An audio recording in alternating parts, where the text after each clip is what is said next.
Mēs atrodamies Vislerā, Kanādā. Šobrīd olimpiskajā ciematiņā, un šodien ir pasaules čempionāts.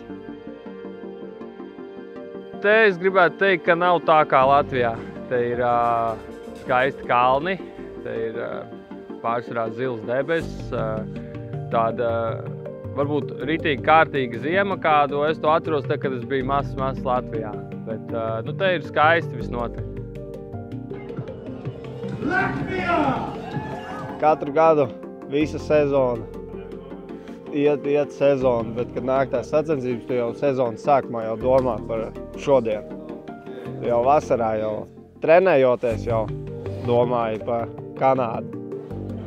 Un tas tā ir, un šobrīd tā diena ir pienākusi, mēs esam šeit, un tad vienkārši ir jāizdara savs darbs, un tā kā gribās, un ir vēlme izcīnīt čempionāta titulu. Bija labi, skatījāmies, ka tas dod efektu.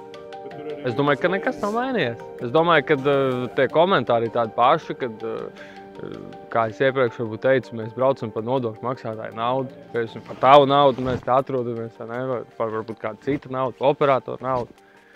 Tāpat arī šeit kamniņu braucēji atradās pirms 13 gadiem, kad bija pasaules kausa posms olimpiskās spēles. Nekas gluži nav mainījies no tā visa. Neviens kamniņu braucējs nebrauc kamnās dēļ naudas, es domāju.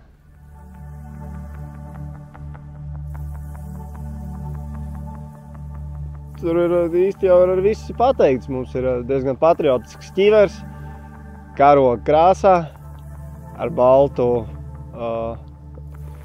lielvārdu jostu pa vidu. Karogs man ir tāda patīkama sajūta iekšā dod, nezinu, tā kā būstiņu, tā kā pagrūdienas priekš. Jo patīkami ir izcīnīt medaļu un tajā karogā ietīties un noklausīties himnu. Tas ir ļoti patīkami.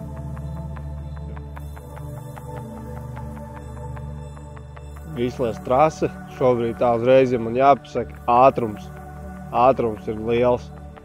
Ātrums ir tiešām ļoti liels un šajā trasē kļūdīties nedrīkst. Viņa ir īsa. Un viss spriedzes sākās jau ar startu. Te ir ļoti īsts laiks jābrauc. Pirmais, ja tu man prasi, ātrums. Uzējam 10. pagriežam, palaižam, tikai pašā izējā iznākam ārā. Ejam uz 11. ieceļam, nostrādājam, pavalkam, nākam ārā, nedaudz nolaižamies, uzvalkam atpakaļ, ieceļam, nākam ārā, nelaižam augšā, ieceļam, nākam ārā, ieceļam, nākam ārā. Ir milzīgs respekts jābūt full fokusam uz trasi, un trasi ir jāveic filigrāni. Pukst sirds ātrāk nekā ierasts noteikti. Tu jūti sakāpināt elpu. Ir šīs te aptuveni 30 sekundes līdz brīdim, ka mums iedos zaļo gaismu, bet viņas velkās ilgāk. Un brīdī, kad pienāk, tad raujies vaļā un tad viss, tad ir tukšums galvā. Tad jau tu uz instinktiem darbojies kaut kādā mērā. Startā Mārtiņš Bots un Roberts Plūme, spēcīgākais Latvijas divnieks. To lielo, rupjo darbu, to dara augšējais.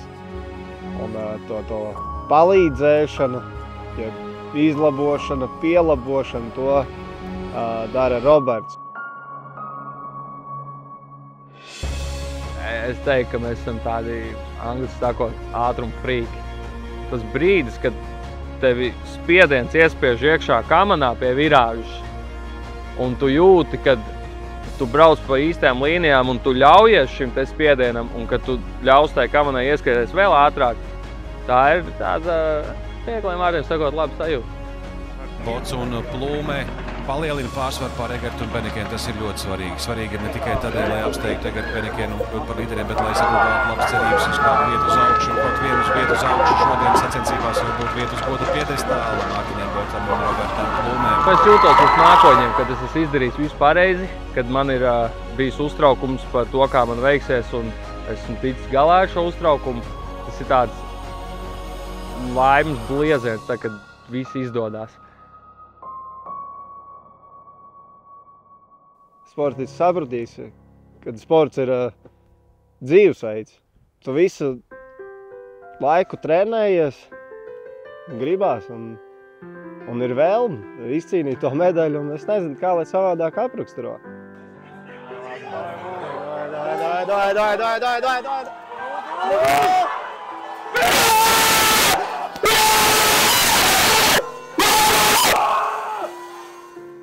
Es gribu būt lepns par to, ko esmu paveicis. Es gribu, lai mans nākamās atvases pa manī lepojas. Tas būs nākamais. Es domāju, mamma jau lepojas pa mani. Veči, iemūžinām šito momentiņu, ja? Tas ir par tādu labu darbu, kas ir ieguldīts. Un kad, ja tu labi nostrādā un tu tiešām dari visu pareizi un centies, kad būs pierādījums, kad ir augļi tam visam. Pirms 15 gadiem šeit bija Olimpiskajās spēles, brāļi šiciem, sudrabs, jumsēts sudrabs. Ja godīgi, es biju uz līderboks tieši par to aizdomājies. Tieši vicečempioni, viņi olimpiskie vicečempioni, mēs kļuvām šeit pēc 15 gadiem pasaules vicečempioni. Tā kā es par to tieši biju aizdomājies. Cortina, Itālija. Mērķis viens? Uzvarēt. Protams, uzvarēt.